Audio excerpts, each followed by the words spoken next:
Praise the Lord. அல்லேலூயா. கர்த்தராகிய இயேசு கிறிஸ்துவின் நாமத்தினாலே உங்கள் எல்லாரையும் வாழ்த்துகிறேன். நாளும் ஒரு அருமையான வார்த்தை நாங்கள் பார்க்கலாம். தியானத்துக்கு நாங்கள் கொண்டு வருகிறோம். என்ன வார்த்தை என்று சொன்னால் 2 கொரிந்தியர் 5:17. அதாவது நாங்கள் ஒரு புதிய சிருஷ்டி என்ற நோக்கத்தில் நாங்கள் அதை பார்க்க போகிறோம். நாங்கள் கிறிஸ்தவர்களாகவே இருக்கிறோம். நாம் விசுவாசத்தினால் நாம் நீதிமான்களாக்கப்பட்டிருக்கிறோம். கர்த்தராகிய இயேசு கிறிஸ்துவையும் அவர் செய்து முடித்தவைகளையும் நாங்கள் விசுவாசித்தபடியினால் நாங்கள் மறுபடி பிறந்து நாங்கள் தேவனுடைய பிள்ளைகளாக்கப்பட்டிருக்கிறோம் என நாம் அறிந்திருக்கிறோம். அதனால் நமக்குள்ளே நம்ம அந்த புது சிருஷ்டியிலே என்ன இருக்கிறது, புது சிருஷ்டி என்றால் என்ன என்ற காரியங்களை நான் அநேகமாக பிரசங்கித்து வருகிறோம். யூடியூப்லேயும் அந்த வார்த்தைகள் இருக்கிறது, நீங்கள் கேட்கலாம். நாங்கள் என்ன விசேஷமாக சொல்லுவோம் என்றால், இந்த புதிய சிருஷ்டி என்பது என்ன? நாம் கிறிஸ்தவர்கள் என்று படித்திருக்கிறோம், ரட்சிக்கு போய் படித்திருக்கிறோம், மீட்கப்பட்டிருக்கிறோம் என்று படித்திருக்கிறோம், சாட்சிய வாழ்கிறதை படித்திருக்கிறோம், பரிசுத்த ஆவியை குறித்து படித்திருக்கிறோம், தேவனுடைய நீதியை குறித்து படித்திருக்கிறோம். நாங்கள் இயேசு கிறிஸ்துடைய மரணம், அடக்கம், உயிர்த்தெழுதல் நமக்குள்ளே என்னவித மாற்றத்தை நமக்குள்ளே ஆவியிலேயும் நம்முடைய சரீரத்திலேயும் அது ஒரு காரியத்தை நடப்பித்திருக்கிறது. இதை குறித்து நாம் அறிந்து கொள்ள வேண்டும். வேதத்தை நன்றாக நாங்கள் பவுல் எழுதின பிரசங்கங்களையும் பவுல் எழுதின நிருபங்களையும் நாங்கள் நன்றாக ஆராய்ந்து நாங்கள் படிக்க வேண்டும், தியானிக்க வேண்டும், மெடிடேட் பண்ண வேண்டும். ஏனென்றால் நிறைய காரியம் அங்கே மறைந்திருக்கிறது. விசேஷமாக கொலோசியர் புத்தகத்திலையும் எபேசியர் புத்தகங்களையும் பவுல் நிறைய ஆவிக்குரிய வெளிப்பாட்டு ரகசியங்களை எழுதியிருக்கிறார். அது பரிசுத்த ஆவியின் துணையோடு கொரிந்தியருக்கு பவுல் எழுதும்போது சொல்லுகிறார். 1 கொரிந்தியர் 2ஆம் அதிகாரத்தில் ஆவிக்குரியதை ஆவிக்குரியவைகளோடு சம்பந்தப்படுத்தி நாங்கள் காண்பிக்கிறோம். அது ஒரு தேவனுடைய ஞானத்தினாலே, அது ஒரு தேவனுடைய ஆவியின் வெளிப்பாட்டு ஞானத்தினாலே பவுல் அவைகளை நமக்கு கற்றுக் கொடுத்திருக்கிறார். ஸோ அவைகளை குறித்து தான் நான் அநேகமாக பேசி வருவதுண்டு. இந்த ஒரு 3-4 வருஷங்களாக இந்த வெளிப்பாடை குறித்து தேவன் எனக்கு என் கணவனுக்கும் அதிகமாக வெளிச்சத்துக்களை கொடுத்திருக்கிறாரு. நாங்கள் இவைகளைத்தான் சிந்தித்து பேசுகிறோம், தியானிக்கிறோம், அறிக்கை பண்ணுகிறோம், அதிகமாக நாங்கள் பேசி வருகிறோம் இவைகளை குறித்து. என்றால் இந்த கடைசி காலங்களில், அதாவது இந்த மறுரூபத்தின் காலம், புது சிருஷ்டியின் காலம். புது சிருஷ்டி என்றால் என்ன? நாங்கள் கிறிஸ்துக்களாக இருக்கிறோம். தேவனுடைய சபையானது தேவனுடைய சரீரம், பாடி ஆஃப் கிரைஸ்ட். அவரே நமக்கு தேவன் தலையாக தந்தருளி இருக்கிறார். எபேசியர் 1ஆம் அதிகாரத்தில் நீங்கள் இந்த கடைசி வசனங்களில் பார்க்கும்போது அவரே நமக்கு தலையாக தந்தருளி இருக்கிறார். சரீரமான சபையாய சேர்ச்சுக்கு கிறிஸ்து இயேசு தலையா இருக்கிறார் என்பது நம்ம எல்லாருக்கும் தெரிந்திருக்கிறது. ஆனால் நாம் ஆவிக்குரிய ஆழங்களில் சென்று அவைகளின் அதிகாரங்களை, வல்லமைகளை, அந்த டிவைன் எசன்ஸுகளை, டிவைன் சோர்ஸுகளை, சபைக்கு கொடுக்கப்பட்டிருக்கிற நிறைவுகளை, பரிபூரணங்களை, ஞானத்தை, வல்லமைகளை, அந்த தெய்வீக சாயல்களை குறித்து நாம் ஆழமாக கற்றுக் கொடுக்கவும் கற்றுக்கொள்ளவும் நாங்கள் தவறிய காலங்கள் அதிகம்.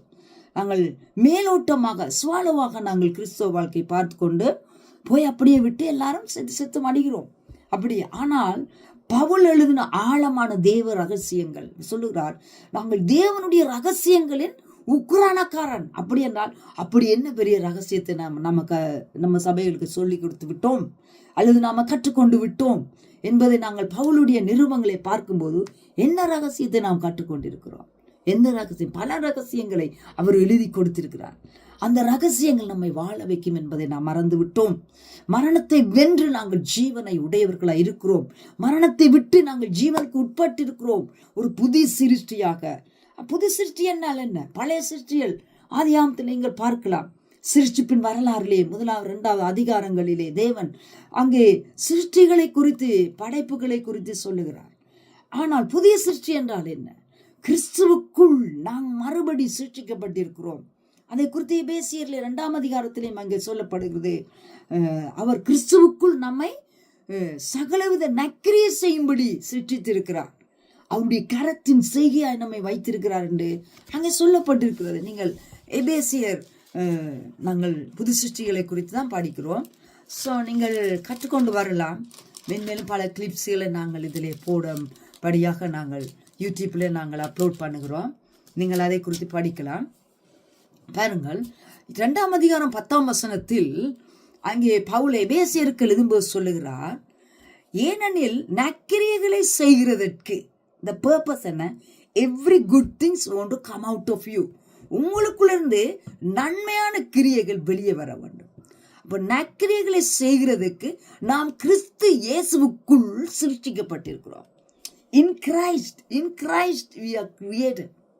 கிறிஸ்துவுக்குள் சிருஷ்டிக்கப்பட்டு தேவனுடைய கை செய்கையாய் இருக்கிறோம். பாருங்க, அவருடைய கரத்தின் செய்ய, ஹிஸ் ஓன் ஹேண்டி ஒர்க்ஸ். அவர் இதை சரிப்படுத்த புது சிருஷ்டி என்பது ஒரு தேவனுடைய கரத்தினாலே சிருஷ்டிக்கப்படுகிறது. It's a beautiful things. நானும் நீங்களும் அவருடைய கரத்தினால உண்டாக்கும். எல்லாத்தையும் வாய் சொல்ல சிருஷ்டித்தார். நம்மளையோ சிருஷ்டிக்கப்படாத சிருஷ்டிக்கும் ஜீவனாலே படைத்திருக்கிறார். அதுக்கு பேர் தான் ஜோயே. தேவனுடைய ஜீவனுக்கு பேர் என்ன? கிரேக்க லாங்குவேஜ்ல ஜோயே என்று சொல்லப்படுது. தேவனுடைய ஜீவன் என்ன? பிதா தண்ணியில தான் ஜோயே உடையவராய் இருந்தார். அந்த ஜோயே குமாரனுக்கு ரிலீஸ் பண்ணியிருக்கிறார். குமாரனும் ஜோயே உடையவராய் இருக்கும்படி அருள் செய்திருக்கிறார். குமாரனை உடையவன் ஜோயே உடையவன். அதை நீங்க பார்க்கலாம், அழகாக பார்க்கலாம். நீங்க எடுத்துக்கொள்ளுங்கள். யோவான் நிருபங்களிலே 1வது யோவான் நிருபத்திலே மேலோட்டமாக இன்றைக்கு நாங்கள் பார்ப்போம். அங்கே ஆழமாகவும் சில காரியங்களை நாங்கள் தியானிப்போம். 1 யோவான் 5ஆம் அதிகாரத்தில் 11ஆம் வசனத்தை பாருங்கள். அங்கே சொல்லப்படுது என்ன? தேவன் நமக்கு நித்திய ஜீவனை தந்திருக்கிறார். He given to us. அந்த ஜீவன், that ஜோயே என்பது தேவனுடைய ஒளியின் ஜீவன். that new DNA, that அந்த ஜீவன் குமாரனுக்குள்ள இருந்த அந்த ஜீவன் அவருடைய குமாரனில் இருக்கிறது என்பதே அந்த ஜீவன். ஜோயே, அந்த புது ரகமான ஜீவன் எங்க இருக்குது? கிறிஸ்துவில இருக்கிறது, இயேசு கிறிஸ்துவில இருக்கிறது, குமாரனிலே இருக்கிறது என்பதே அந்த சாட்சி. அந்த அதிகாரம் முழுக்க தியானிங்க, 5ஆம் அதிகாரம். then you will get more revelation. 12ஆம் வசனத்தில் என்ன சொல்லுகிறார்? குமாரன் இயேசு கிறிஸ்துவை, குமாரனை உடையவன் ஜீவனை உடையவனாய் இருக்கிறார். now in this moment, if you believe Jesus Christ, you have joy. You have new type of life in your heart. அதாவது ஜேம்ஸ் எழுதுகிறாரு அவருடைய வார்த்தையில, கிரீக்ல பார்த்தீங்கன்னா, உங்களுடைய ஒரிஜினல் பயாலஜிக்கல் அந்த ஹார்ட்ல இருந்த அந்த டிஎன்ஏ, அந்த ஆள் தத்துவத்தை எடுத்து போட்டு அந்த ஜோயையே இம்ப்ளான்ட் பண்ணியிருக்கிறார். அது உங்கள் இருதயத்தில் நாட்டப்பட்டு இருக்கிறது என்று ஜேம்ஸ் 1ஆம் அதிகாரத்தில் நீங்கள் பார்க்கலாம். அப்ப அந்த ஜோயை உங்கள் இருதயத்தில் நாட்டப்பட்டு, குமாரன் அங்கே சுவிசேஷம் என்பது அந்த ஜோயே, அழியாத வித்து, அழிவில்லாத வித்தினாலே நீங்கள் மறுபடி ஜனிப்பிக்கப்பட்டிருக்கிறீர்கள். You born again in the DNA of the truth. James சொல்லுகிறார், நீங்கள் சத்திய வசனத்தினாலே மறுபடி ஜனிப்பிக்கப்பட்டிருக்கிறீர்கள். அதைத்தான் பேதுரு என்ன எழுதுகிறார்? நீங்க அழிவுள்ள வித்தினாலே அல்ல, அழிவில்லாத வித்து ஒன்று இருக்கிறது, அதுதான் ஜோயே.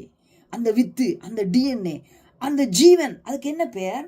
அது ஜோயே. குமாரனில் இருக்கிற வித்து, குமாரனை உடையவன் ஜீவனை உடையவனாய் இருக்கிறார். 12ஆம் வசனம், தேவனுடைய குமாரன் இல்லாதவன் ஜீவன் இல்லாத, அதாவது அவனுக்குள்ளே ஜோயே இல்லாதவன், அவனுக்குள்ளே மாம்சம் ரத்தம் தான் இருக்கும். நாங்கள் கிறிஸ்துக்கு முதல்ல மாம்ச ரத்தத்தில் வாழ்ந்தோம். இயேசு கிறிஸ்துவை ஏற்றுக்கொண்ட போது இந்த ஜோயே எங்களுக்குள்ள வந்து விட்டது. ஜோயே குமாரனுக்குள்ளே வந்து விட்டார். ஸோ நாங்கள் கிறிஸ்துவுக்குள்ளே ஒரு புதிய ரகமான புது சிருஷ்டியாக நாங்கள் உண்டாக்கப்பட்டு இருக்கிறோம் என்ற தெளிவான அறிவு நமக்கு வேண்டும். ஏன் பாருங்கள், 2 கொரிந்தியர் 5:17 இதை சொல்லியிருக்கு. இப்படி இருக்க ஒருவன் கிறிஸ்துவுக்குள் இருந்தால், இப்படியெல்லாம் இருக்க மேலுக்கு வாசிங்க, மேலுக்கு கிறிஸ்துவுக்குள் ஒருவன் இருந்தால் அவன் புதிய சிருஷ்டியாய் இருக்கிறான் என்பது past tense. It's not future tense. It's not somewhere else it will happen. No. இனித்தான் எங்களுக்கு ஒரு ஜீவன் உண்டாக போகிறது இல்லை. நோ. எல்லாம் நாம் எல்லாம் கற்றுக்கொண்டோம். நாங்கள் செத்த பிறகுதான் அந்த ஜீவன் நமக்கு வருகிறது. நாங்கள் செத்து தேவன்கிட்ட போய் அந்த பழத்தை சாப்பிடணும். என்ன, அந்த ஜீவ விருட்சத்தின் கனியை சாப்பிட்டா தான் நமக்கு ஜீவன் உண்டாகும். ஒன்று பெரிய பொய்யை நாங்கள் விழுங்கி இருக்கிறோம். That's big lie. நல்லா வசனத்தை பவுல் எழுதின சுவிசேஷத்தை கண்ணை திறந்து பாருங்க, நீங்க இன்னைக்கே வாழலாம் அந்த கிறிஸ்துவில். அவர் என்ன சொல்றார்? இப்பொழுது நான் பிழைத்திருக்கிறேன். எப்படி? நான் சிலுவையில் அறையப்பட்டேன், ஆனாலும் பிழைத்திருக்கிறேன். நான் அல்ல, கிறிஸ்துவே என்னில் பிழைத்திருக்கிறார். That's a secret. That's a secret. அதான் ரிவலேஷன். என்னது? கிறிஸ்துவே என்னில் பிழைத்திருக்கிறார். மண்டே சொரியாதங்க எப்படி பிழைத்திருக்கிறாண்டு. தேவனுடையவைகளை அருளும்படிக்கு, தேவனுடையவைகளை அறியும்படிக்கு தேவனில் இருந்து புறப்படுகிற ஆவியை நீங்கள் பெற்றுக்கொண்டீர்கள் என்று அங்கே அழகா சொல்லப்பட்டிருக்கிறது. ஹல்லேலூயா, ஹல்லேலூயா. You have the spirit of God in you.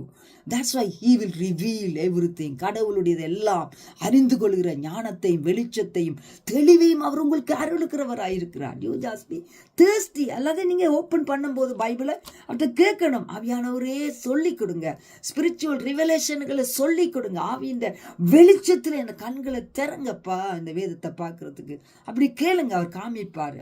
பாருங்க 2 கொரிந்தியர் 5:17, இப்படி இருக்கிறவன் கிறிஸ்துவுக்குள்ள இருந்தால் புதிய சிருஷ்டியா இருக்கிறார், பழையவைகள் ஒளிந்து போயிடுச்சு, all things are passed away, அது எல்லாம் புதிதாய் என்பதை இந்த மனக்கண்ணு கூடாக வசனத்தை பாருங்க. அதான் சங்கீதத்தில் இருக்குது. பார்த்தீங்கன்னா 119, 105, அதாவது இல்லை 100 ஒரு வசனத்தில் எங்கே எப்படி இருக்குதுன்னு சொன்னால், பேதையாயினும் தேவட வார்த்தை என்ன செய்தாம்? நமக்கு பிரசித்தம் தன்று பேதைகளை உணர்வு உள்ளவர்களாக்குகிறது. உணர்வுள் ஆவிய நமக்கு கேட்க வேணும். அதான் உணர்வுண்டா என்ன? அண்டர்ஸ்டாண்டிங், அறிவு, புத்தி, தெளிவு நமக்கு வேண்டும். தேவனுடைய ஞானம் இருந்தால் மட்டும் போதாது, நமக்கு ஞானத்துக்குரிய அறிவு, அண்டர்ஸ்டாண்டிங் நமக்கு வேணும். என்ன? உணர்வுள்ள ஆவி. அது என்ன செய்யுது? The word of God as a light is flooded into my understanding, my mindset. நம்ம என்னுடைய மனக்கண்களிலே இந்த வார்த்தை பிரசித்தம், வெளிச்சம் தருதாம். அதான் அந்த வார்த்தை என்ன செய்யுது? நம்மளோட மனசுக்கு ஒரு லைட். தேவனோட வார்த்தை பேதைகளுக்கு என்ன செய்யுது? பாதத்துக்கு வெளிச்சம், பாதைக்கு வெளிச்சம், எங்களுடைய கால்களுக்கு தீபமாய் இருக்கிறது. What is that? கால்கள் நாங்கள் காலில் நிறுத்தி வெளிச்சம் பிடிச்சா நடக்கிறோம். What is the meaning? It gives me understanding. Light அடிக்குது, எனக்கு ரிவலேஷன் ஒன்று கொடுக்குது. தேவனோட வார்த்தை வரும்போது என்ன செய்யுது? எனக்கு ஒரு பாதை, எனக்கு ஒரு புதிய ஒரு வெளிச்சத்தில் என்னன்னா, நீதிமானுடைய பாதை வர வர நடுப்பகல் வரைக்கும் பிரகாசிக்கும் சூரிய பிரகாசம் போன்றது. It's my path is light. புதிதா தேவன் தெசலோனிக்கேயர் எழுதும் போது சொல்கிறார், நாங்கள் இருளுக்கும் அந்தகாரத்துக்கும் உரியவர்கள் அல்லவே, இருளிலும் அந்தகாரத்தில் நடக்கிறவர்கள் அல்லவே, நாங்கள் வெளிச்சத்தின் பிள்ளைகள், பகலின் பிள்ளைகளுமாய் இருக்கிறோம், நாங்கள் ஒளியின் பிள்ளைகளாய் இருக்கிறோம். This born of light, born of the incorruptible word. அதான் ஜேம்ஸ் 1:18 வாருங்க. யாக்கோபு 1:18 சொல்லுகிறார், தேவன் சித்தம் கொண்டு தம்முடைய எல்லா படைப்புகளிலும் பெஸ்டான கிரியேஷனா இருக்கும்படிக்கு நம்மை சத்திய வசனத்தினாலே மறுபடியும் ஜனிப்பித்தார். born again creation, மறுபடி பிறந்த புதிய சிருஷ்டி ஆவியா இருக்கிறது. ஆவினால் பிறந்தவன் ஆவியாவே இருக்கிறார். தேவனால் பிறந்திருக்கிறான், தேவனுடைய டிஎன்ஏ உடையவனாக இருக்கிறான், தேவன் ஒளியா இருக்கிறார், அவன் ஒளியா இருக்கிறான், ஒரு ஸ்பிரிட்டா இருக்கிறார். ஒரு நியூ லைஃப் அவங்களுக்குள்ள கொடுக்கப்பட்டிருக்கிறது. எப்படி பரலோக சிருஷ்டிகள் இருக்கிறோம், அவங்களுக்குள்ள அழியாமையே அவன் தரித்து கொண்டான். அழியாமையின் வித்து, அழிவுக்குரிய இந்த உலகத்தில் எந்த ஒன்றும் உங்களை சேதப்படுத்தாது. எது வரலாம் உங்களுக்கு எதிராக, but never overcome you. எந்த sickness never overcome, because you are passed to death. மரணத்தை விட்டு நீங்க ஜீவனுக்குள்ள இயேசுவோட மரித்தொழுந்து எழுந்து புதிய சிருஷ்டியா இருக்கிறீங்க. பழையவைகள் எல்லாம் ஒளிந்து போயின. அவர் ஒருவரே ஆதாமுடைய பரம்பரைக்காக மரித்தார். ஆதா ஒவ்வொரு மனுஷருக்காம் அவர் மரணத்தை ருசி பார்த்தார் என்று எழுதப்பட்டிருக்கிறது. அது மட்டும் இல்ல, அவர் உயிர்த்தெழுந்த போது எல்லாரும் அவரோடு எழுப்பப்பட்டிருக்கிறோம் என்றும் எழுதப்பட்டிருக்கிறது. நம்ம என்ன படிக்கிறோம், என்ன தியானிக்கிறோம், என்ன சிந்திக்கிறோம்? What we meditate. நம்ம சோத்தையும் கறியும் படுக்கிற எலும்புறையும் மர்த்தத்தையும் அந்த 5 சென்ஸால் வாரதே உலகத்தோடு ஒத்த வேஷம் தரித்து நாங்கள் ஓடிக்கொண்டு இருக்கிறோம். ஆனால் யார் விசுவாசத்தில் வாழ்றது? விசுவாசம் எங்க உங்களுடைய விசுவாசம்? Where is the faith? How to live the faith? உலகம் எப்படி வாழுதோ, வருத்தம் வந்தா டாக்டர்கிட்ட போகிறோம், மருந்து எடுக்கிறோம், ஊசி எடுக்கிறோம், இதை எடுக்கிறோம், எல்லாமே நம்ம டாக்டர் நமக்கும் உலகத்தான விட இன்றைக்கு விசுவாசிகளும் கிறிஸ்தவ அதிகமான டாக்டரை நாடிக்கணும். உலகத்தின் டாக்டர் போகிறது தப்பட்டு நான் சொல்லலை. நம்மை 30 வருஷமானாலும் நாங்கள் நம்முடைய விசுவாசத்தை நாங்கள் கோட்டை விட்டுட்டோம். தட்டி எழுப்புங்க. விசுவாசம் உள்ளதான் இருக்கிறது. ஒவ்வொரு வார்த்தைகளும் நம்ம விசுவாசத்தை நம்ம தட்டி எழுப்பு. நாங்கள் 11ஆம் எபேரியர் 11ஆம் அதிகாரத்தை தியானியுங்கள். விசுவாசத்திலே சாட்சி பெற்றார்கள் முன்னோர்கள் எல்லாரும். அதிக நன்மையான ஒன்றை நமக்கு தரும்படிக்கு தேவன் இன்னும் கடந்து வந்து, அதெல்லாம் விசுவாச குரூப்பு. நம்ம விசுவாசம் என்ற குரூப்பும் தள்ளி தேவ புத்திரர்களாக நம்மை புதுசாயே சிற்றித்து விட்டார். ஒரு புதிய படைப்பு, நியூ கிரியேஷன் என்பது புதிய ஒரு டிஎன்ஏ. அதைத்தான் நாங்கள் கற்று வருகிறோம். உயிர்த்தெழுதலால் உங்களுக்கு என்ன நடந்திருக்குது? கிறிஸ்துவுக்குள்ளே நீங்கள் உயிர்த்தெழுந்தபடியா நீங்கள் எப்படிப்பட்ட ஒரு தனி தேவ ரகமாய் இருக்கிறீர்கள் என்றதை குறித்து நாங்கள் அடுத்த செய்தியிலே இவைகளை குறித்து விவரமாய் படிக்கலாம். இவைகளை மீண்டும் மீண்டும் கேளுங்கள். உங்களுக்கு இவைகள் விசுவாசத்தை அதிகரிக்கும். நீங்கள் புதிய சிற்றியா இருக்கிறீர்கள். பழையவைகள் யாவும் ஒளிந்து போயின. என்ன? மரித்தவன் பாவத்துக்கு நீங்கி விடுதலை ஆயிருக்கிறான். மரித்தவன் மரணத்துக்கும் நீங்கி விடுதலை ஆயிருக்கும். மரணம் என்பது இயேசுவுக்குள்ளாக அடக்கம் பண்ணப்பட்ட ஒரு செய்தி. அது உயிர்த்தெழுதலாலே நீங்கள் புதிய டிஎன்ஏ, புது பிள்ளையா பிறந்து விட்டீங்க. புதுசா பிறக்கிற ஒரு பிள்ளைக்கு பாஸ்ட் டென்ஸ் என்பது இல்லை. அதே போலதான் புது சிருஷ்டி என்ற ஒரு பிரமாணத்துக்குள்ளே வந்தவர்கள். எபிரேயர்ல அங்கே பவுல் எழுதுகிறார், புது சிருஷ்டி என்பது ஒரு பிரமாணம், ஒரு சட்டம், ஒரு லோ. அதிலே அதுக்கு உட்பட்ட புது சிருஷ்டியின் பிரமாணத்திலே வாழ்கிற நாங்கள் பாஸ்ட் டென்ஸ் இல்லாதவர்கள். நாங்கள் நியூனஸ் ஆஃப் லைஃப், தன்னை சிருஷ்டித்தவுடைய சாயலுக்கு ஒத்த அறிவு அடையும்படிக்கு நாங்கள் புதிதாக்கப்பட்ட புதிய ஜீவனிலே நாங்கள் வாழுகிறோம். Hallelujah. It's a new understanding, the new highest revelation. இந்த அறிவும் வார்த்தைகளும் பரிசுத்த ஆவியானவர் உங்களுக்குள்ளே வெளிச்சமாய் கொடுப்பாராக. God bless you. See you next time. Bye.